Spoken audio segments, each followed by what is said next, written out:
Now we're joined by leader of the Democratic Alliance, John Steenhuisen. Good morning to you. You warm? No, it's cold today. It's freezing. It's freezing. Very cold today. And here goes the Government of National Unity. Yes, here it goes. And a wonderful day, I think. Peaceful transfer of power. The people have spoken. We had an election. The results have been accepted.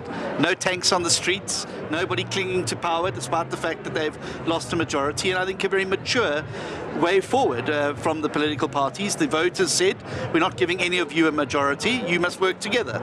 And we've entered into this relationship in that spirit, with an open hand and an open heart to serve the people of South Africa, who now need us more than ever before. Yeah, we're inaugurating the president today.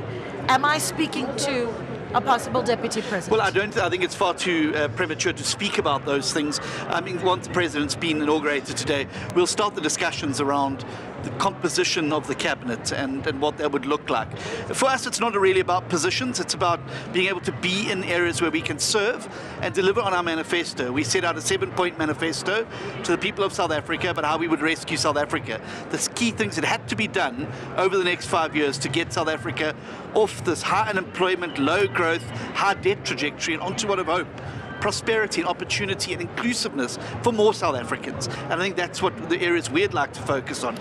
But surely there's some sort of expectation, even if it's not necessarily on particular positions, but there are areas that you'd like to focus on. I mean, there is of course the assertion that Helen Zille may very well have indicated in an interview that you're looking at the Department of Electricity in the presidency, or a space somewhat in the presidency. Well, I mean, I think that we'd have to have a look at where we could best serve. I think the DA brings with it enormous experience at governing at a local and provincial level, and I think we'd like to focus on some key areas, things like infrastructure, the economy, how we lift people out of poverty, how we create jobs, and looking at the drivers for all of those instances. And we would like to fit into positions there where we can assist this Government of National Unity to achieve the goals. We look at Operation Vulindlela, which is run out of the presidency. A lot there of confluence between the parties in the GNU about common interests there, and I think that we need to now accelerate Operation Vulindlela even faster so that we can start to move. And it's important we do so because the centre has now held in this election in South Africa. The anti-constitutionalists have been kept out of the union buildings.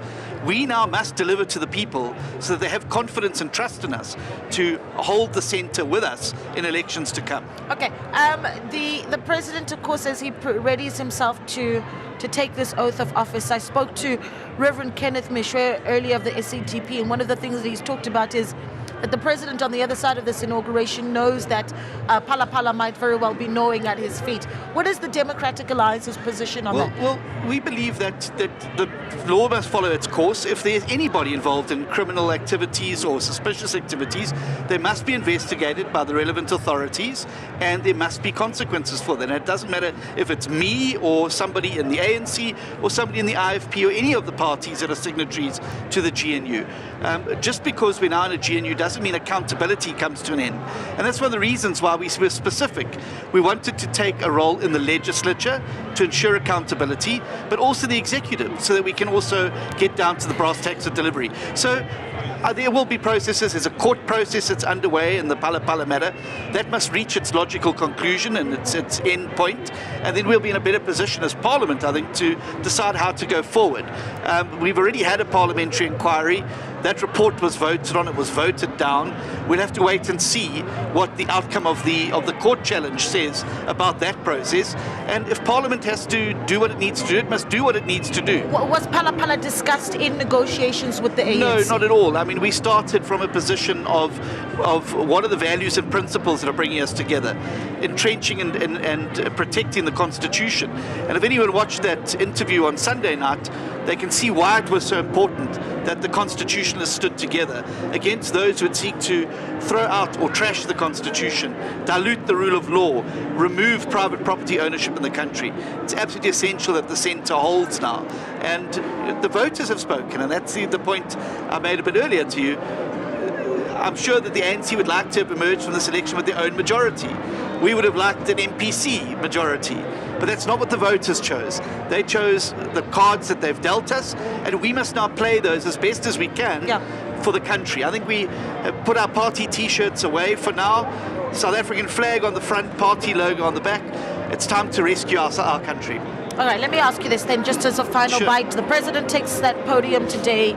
What would you be thinking top of mind as you take that oath, if you were in his shoes? Well, I think he's got to acknowledge that the Constitution has been protected, that our rights and the contract between those who are governed and those who govern is intact. And that's the best guarantee for citizens in a democracy, that they will not be subject to arbitrary action like you would have in a parliamentary sovereignty, that you will have access to courts, that the Bill of Rights in Chapter 2 in its entirety is protected and defended, and it is intact. Right. And I think that's what I would focus on today if I was the president. Well, we're writing a new chapter, and we're determined as we sit around that table to make it the best chapter yet for South Africa.